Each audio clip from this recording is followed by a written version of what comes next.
What's going on? I'm solid.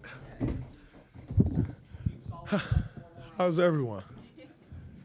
Welcome back to the real world. Life.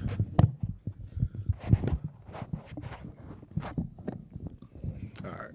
You ready to go? Yeah. CJ Holmes, San Francisco Chronicle. Dre, what's going on with the ankle? How's Auburn? Auburn was great, actually.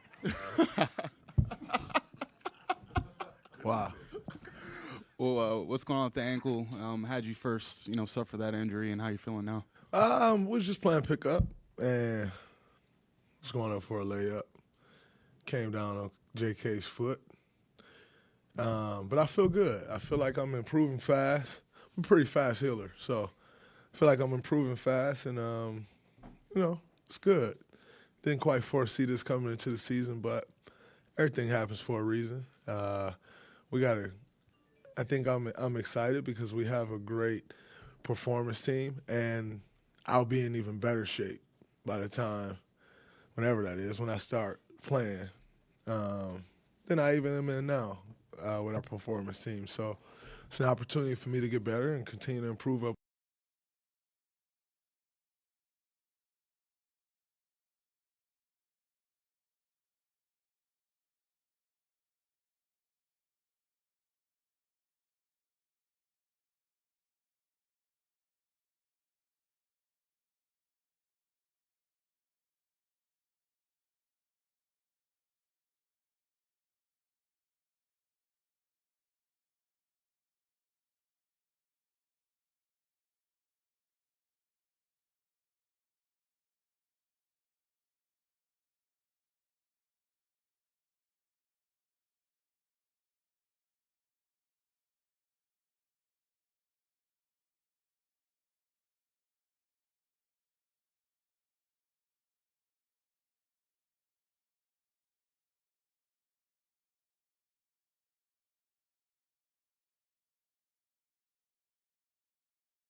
Try to be as part of as I can, still getting work in and getting back as fast as I can.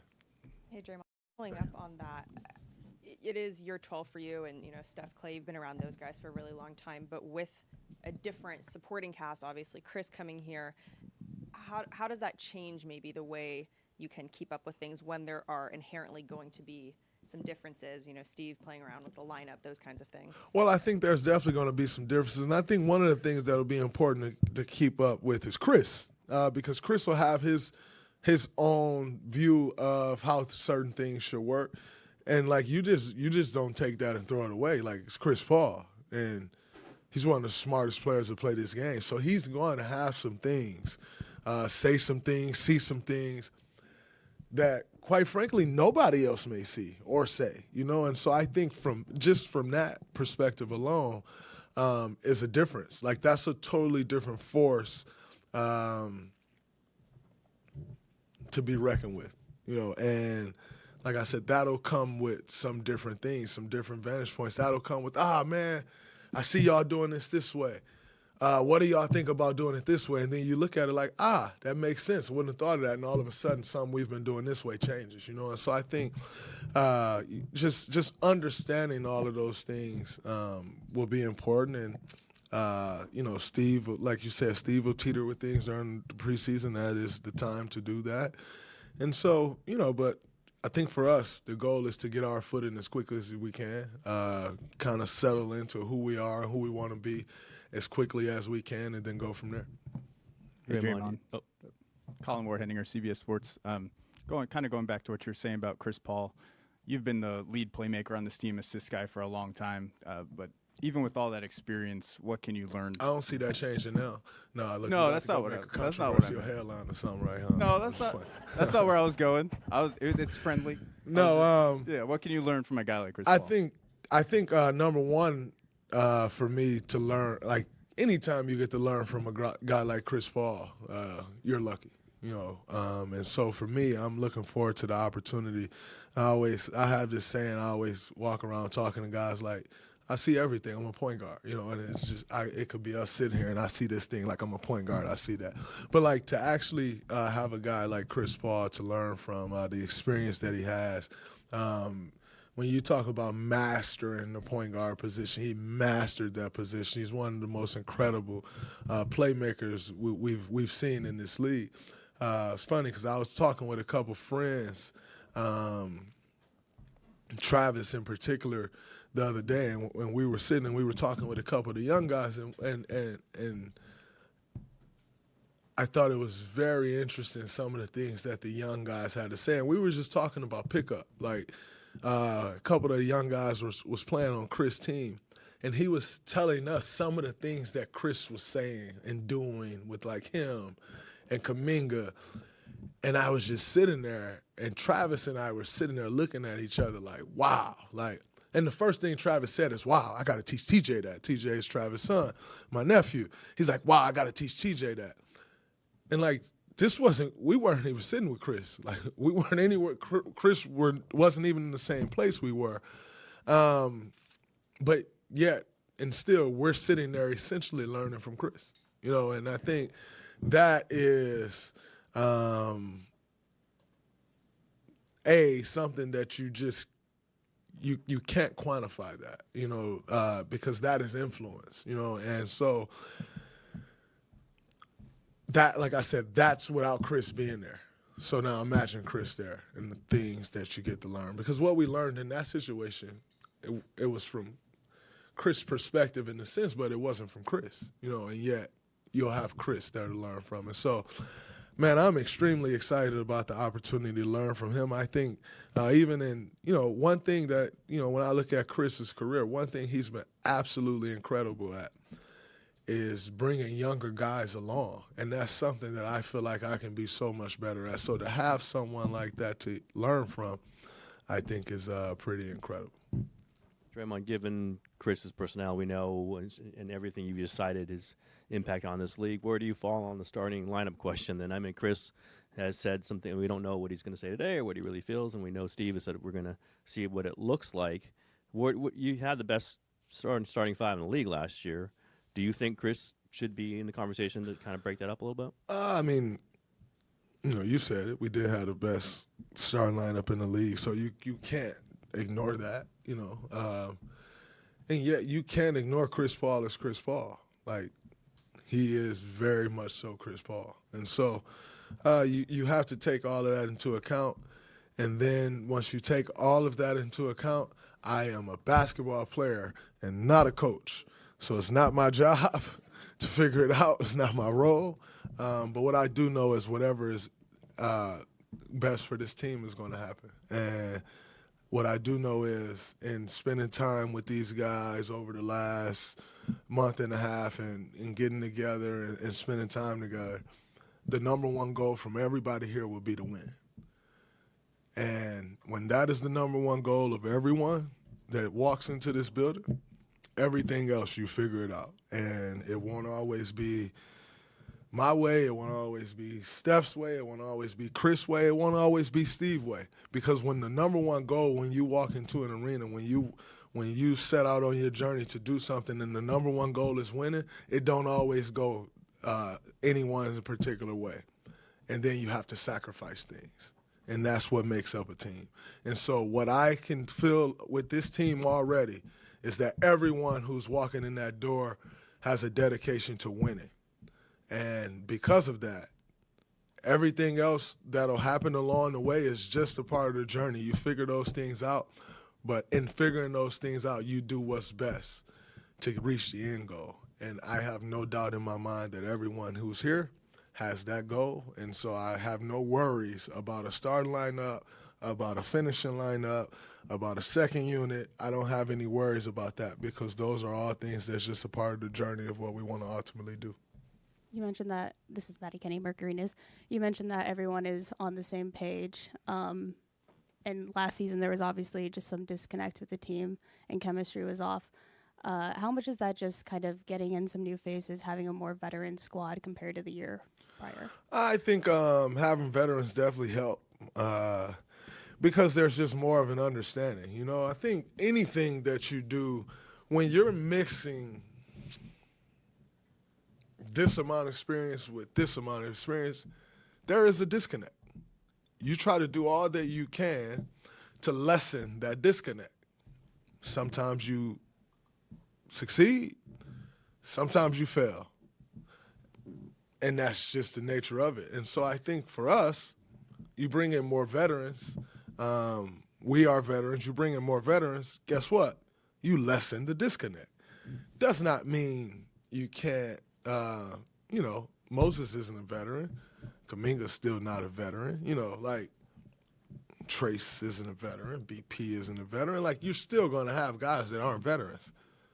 That's an NBA team. You're always going to have guys that aren't veterans. But I think when you start looking at adding a CP, adding, a Dario, guys who proven veterans in this league, it changes things because ultimately the experience that guys have makes a huge difference in this league. And, that's why guys get better as they go. You figure more things out. You figure schemes out. You figure how to work. You figure all of these things out. And so adding more veterans, I think it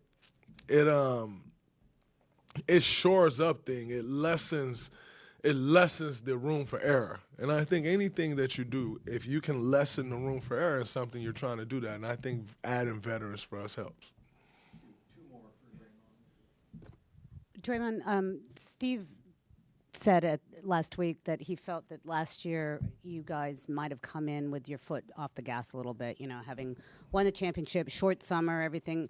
I'm wondering, in retrospect, do you feel that way, and do you feel a different kind of sense of urgency, or, that let's run, your time together, the three of you especially, is, it's shrinking.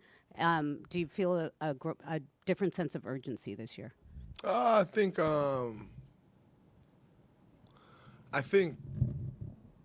anytime you're coming off a championship, your sense of urgency won't be what it will become when you're not coming off a championship. So I don't even get into the space of trying to compare the two because it's just really not a realistic comparison. As a human being, one of the things that we all fight as human beings when we have success is complacency. And it's a natural thing because you work so hard to reach the mountaintop. And when you reach the mountaintop, you can appreciate that. And the time that you spend appreciating it, it's time that you don't spend getting better. It's just a very natural thing. And anything that you do, if you're not spending that time getting better, you're getting worse. And so when you win a championship and you're spending your time appreciating winning that championship, which we all do, which you should do, by the way, because who's working to get to the mountaintop to only not appreciate it, then what's the point of getting there, and you should never get there again because you didn't even appreciate being there. And so I think for us, we reached the mountaintop a couple years ago, and you're coming off that. Your foot isn't on the gas. Small things that you may stop. When you're not on the mountaintop, you let slide. You let those things slide.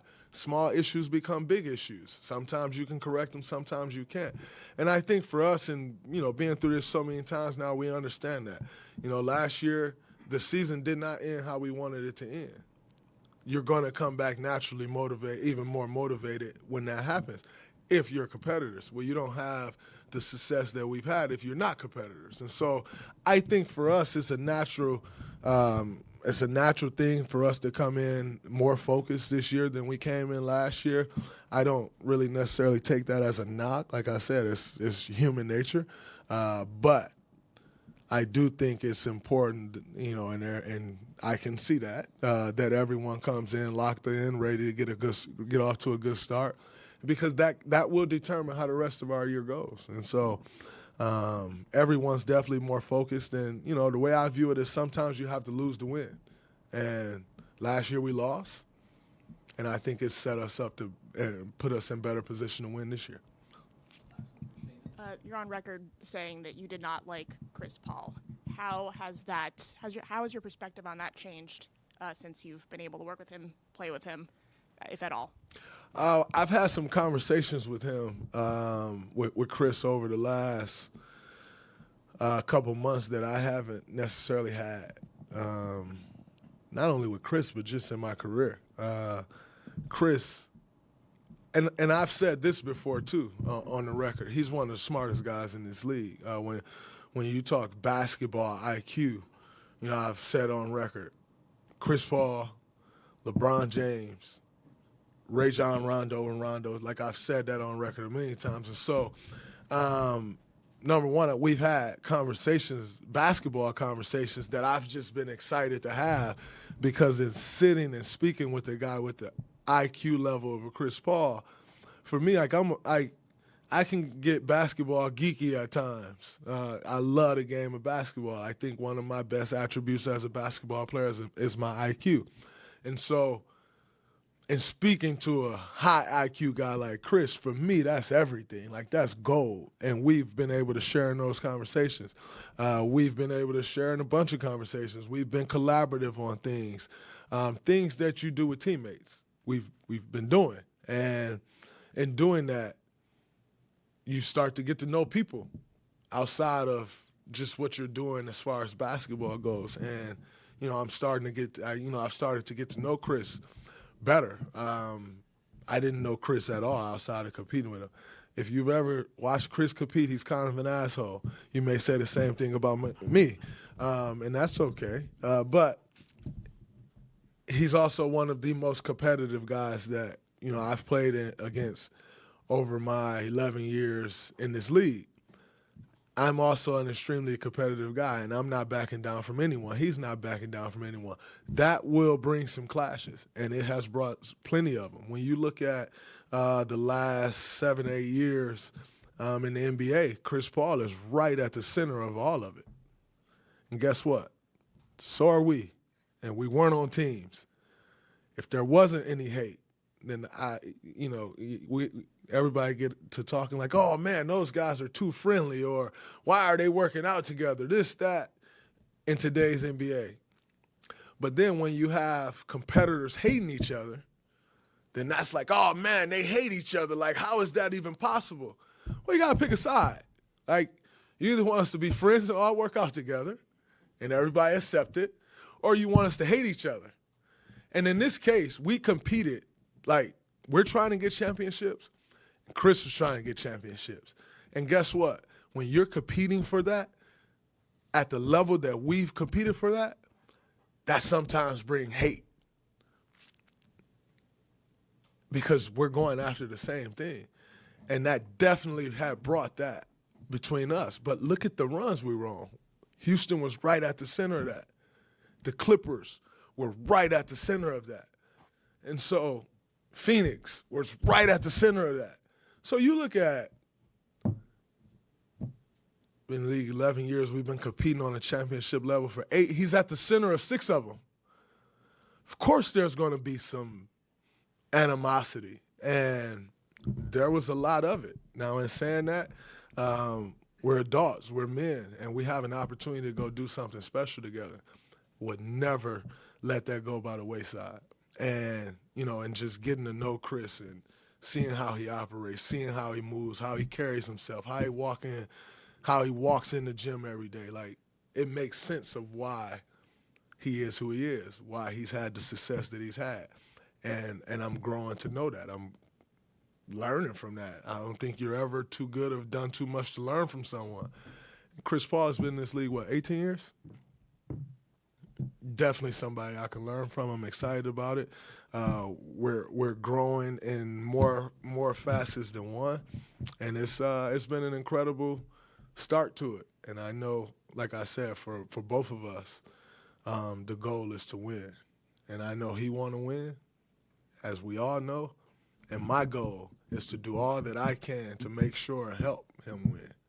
And anything that happened before that, it happened. And it definitely doesn't change our past. Like, us becoming teammates don't change the things that's happened in the past. We have battled, and battled for sure. But I think the part that I'm most excited about is, like, you now get to know the person. And I know for myself, and where I can probably relate to Chris, most people probably hate me that don't know me. I think if you get to know me, you don't necessarily hate me. But if you don't know me, you probably hate me. And Chris definitely got some of that himself. If you don't know him, you probably hate him. You get to know him and you realize there's a competitor and a person. But, you know, it's not always easy to see that when you're in the heat of the battle. You know, when you step outside the heat of the battle, you can separate those two things. And I am thankful to have the opportunity to separate the two things. Ray, you got time for one more? I just want to ask him about the Sorry, Ray. Go ahead, Slater. just front court. You know, you guys. There's plenty of conversation of if you guys are big enough. I know you guys brought in veteran centers, including Dwight. What is your take on the front court, and do you think in this conference you guys have enough size? I mean, they said we didn't have enough size in 2022, and we won. I've been told I wasn't the right size forever, and I've won. So I'm never going to hear something and be like, they don't have enough size to win, because I can show you where we didn't have enough size and we won. In saying that, I'm not totally against having another big, but, at the end of the day, I think Mike Dunleavy has done an incredible job of filling impossible shoes. You go from Bob Myers, who's come in and had the most success of any general manager, not only for sure in this organization, but more success than probably 98% of general managers in NBA history. And then you're tasked to follow that up. It's impossible shoes to fill. Yet I think Mike is doing an incredible job, and he's transparent, he's upfront, he'll have a conversation. Whether you think that conversation is tough or not, he's showing that he's willing to have those conversations, and he's doing the job. So it's not when someone comes in and is doing the job like Mike, the number one thing that Mike has to do is come in and create trust. And every move that he's been making, and moves that he hasn't making, but communicating with us and making sure we're in the know, that we know certain things, I think is incredible. I think he's doing an incredible job. And so just to get back to your main question, which is, do I think we need a big? I don't think we need anything. I think anything we need, we got right here. Would a big be beneficial for us? I don't see it hurting us. I think it definitely could add a benefit. Lakers are huge, right? Like, that's who we lost to. So if you look at someone, you're like, all right, this is who we lost to. Where do we need to improve? Probably need a little more size. Doesn't mean we're necessarily going to lose again if we don't get the size, but it may help, so we'll see where it goes. But Mike's got my support 100%, and I think he's been a pleasure to work with, even in my deal, and going through that with Mike and different things. It was incredible. And so he got my support, and whatever he does, he does. And I'm going to support that. And I'm going to do my job as a player to, if I feel, oh, man, we could have had more size. Well, I can affect that, right? Like, and I ain't talking about us signing. I can affect the outcome. And so I'd rather focus my time on affecting the outcome than focus my time affecting on who comes. That ain't my job. So, pause. Y'all have a good one. I'm out.